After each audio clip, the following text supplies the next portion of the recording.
Маршал Дума Сярга, доброго вечера, скорее всего, потому что сегодня передача немножко вечерняя. И у нас пища для размышления, что делает нас с нами. Задумывались ли вы, как бы изменилась ваша жизнь, если бы вы родились в другой стране и другое время? Так, немножко звук настрою. А место жительства, влияет ли оно на наши ценности, мышление и цели? И стали бы вы другим человеком, если бы выросли где-то еще? А как насчет родителей? Являются ли они нашими главными, так сказать, архитекторами, или все-таки мы сами определяем, кем нам быть? А характер, рождаемся ли мы с ним, или он всего лишь зеркало нашего опыта и обстоятельств? И вот главный вопрос: что больше всего определяет нас как личность, и что из этого можно изменить? Давайте обсудим.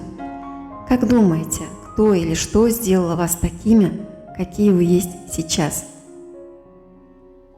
Вспоминается цитата из «Алисы в стране чудес» про то, что было вчера, рассказывать нечего, потому что вчера я была совсем другая. Представьте, что вы вынуждены были бы прожить жизнь в другой период времени и, возможно, в другом месте. Какое географическое местоположение и год вы бы выбрали для своего рождения и какой род деятельности вы бы предпочли? Это могло быть античное время, средние века, эпоха Возрождения, новое время. Это все условно, вы сами можете сформулировать, как хотите, это время. Разумеется, будет очень интересно узнать, почему вы сделали такой или иной выбор. И поразмыслите, что бы от вас нынешнего осталось бы при совсем других обстоятельствах. Это упражнение очень полезно в том смысле, что дает возможность лучше узнавать себя настоящего, свою, так сказать, реальную сущность. И нам могут помочь разобраться в этой непростой теме. Могут помочь архетипы, хотела сказать, может помочь система архетипов по Юнгу.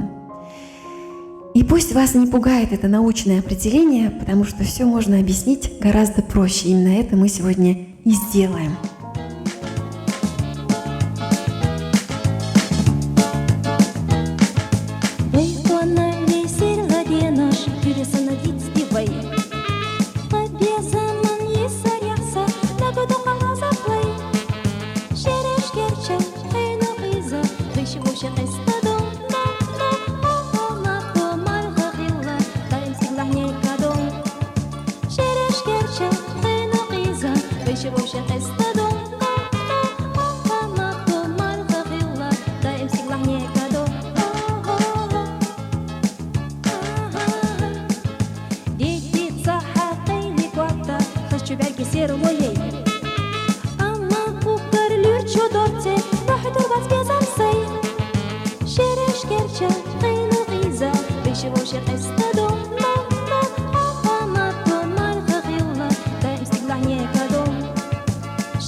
Итак, мы начинаем разбираться в системе архетипов по Юнгу. Многие считают, и неспроста, что этот швейцарский психолог опередил свое время, потому что до сих пор не все и не до конца понимают всего, что этот ученый пытался донести до человечества. Архетипы по Юнгу – это врожденные, унаследованные структуры психики, существующие независимо от вашего личного жизненного опыта. Они как бы отпечатались на нем в результате эволюции. Именно здесь зарождаются наши самые первичные страхи. Наш страх перед темнотой, змеями или пауками может быть примерами этих страхов. Это коллективное бессознательное эволюционировало в отдельные подсистемы личностей. Их он и называет архетипами. Он считал, что бессознательное – это кладезь подавленных воспоминаний, специфичных для определенного человека и его родового прошлого. Архетипы – это образы или мысли, которые имеют универсальное значение в разных культурах. Они могут появляться во сне, литературе, искусстве или религии. Это объясняет, почему символы разных культур и даже времен часто похожи. Согласно Юнгу, все они произошли от архетипов, общих для всей человеческой расы на протяжении всего процесса эволюции. Он утверждал, что наше первобытное прошлое становится основой человеческой психики, которая в свою очередь влияет на наше нынешнее поведение.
И вот самая главная часть юнгианского учения – индивидуация. Одно из основных понятий аналитической психологии Карла Густава Юнга – процесс становления личности.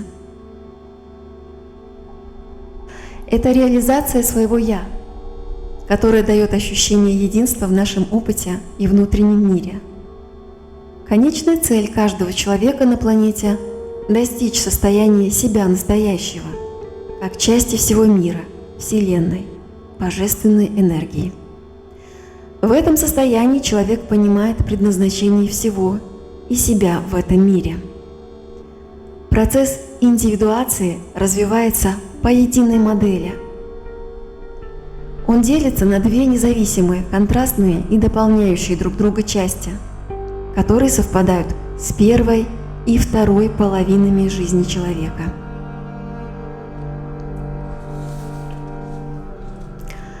Задача первой половины – посвящение во внешнюю действительность, адаптация к ней. На этом этапе процесса индивидуации, благодаря укреплению мнимого, так сказать, показного внешнего «я», выделению доминирующей установки и развитию соответствующей маски, достигается адаптация человека к требованиям окружающей среды. Что же касается второй половины жизни, то ее задача состоит в посвящении во внутреннюю действительность, то есть в углубленном самопознании и познании человеческой природы, собственной природы, которые прежде оставались неосознанными или в какой-то момент сделались таковыми. Делая их достоянием сознания и становясь все более осознанным человеком, индивид устанавливает внутреннюю и внешнюю связь с миром и космическим порядком. В духовном плане очень важно прожить долгую жизнь. Юнг выделяет 5 базовых архетипов, осознание и раскрытие которых составляет, собственно, процесс индивидуации. Это персона, тень, анима, анимус и самость. Начнем, конечно, с персоны. Персона – это совокупность социальных масок, которые человек использует для представления себя другим людям. Персона необходима для сокрытия истинной сущности человека с целью его приятия со стороны общества. Мы надеваем ее на себя, на знакомых, на начальников, на общество и даже на свою семью. И это не то, кем мы являемся на самом деле. Реализация этого архетипа первична в процессе индивидуации, поскольку человек по своей природе животное социальное. Персона играет ключевую роль в адаптации человека внутри социума, являясь способом регулирования отношений с другими людьми в разных ситуациях, в повседневной жизни. Тем не менее, застревание на этой стадии, на этом архетипе, чрезмерное преувеличение его значимости может привести к тому, что человек на всю жизнь останется исключительно поверхностным существом, не имеющим никакого внутреннего измерения. Второй архетип – анима-анимус. Это противоположное отражение нашего биологического пола. Для мужчин это женская бессознательная часть из их психики, называемая анимой, а для женщины это мужская бессознательная часть, называемая анимусом. И третий архетип – это тень. Тень является архетипом, противоположным персоне. Она включает в себя социально неприемлемые стороны личности. Это источник как созидательной, так и разрушительной энергии. Очень важно правильно ею распорядиться. И вот мы подходим к последней части нашей программы и самой ее важной части, потому что это является целью всего учения Карла Густава Юнга. Самость. Индивидуация, о которой мы уже говорили, это завершающий этап. Он представляет собой вершину индивидуации личности, конечный результат всех находящихся в оппозиции архетипов.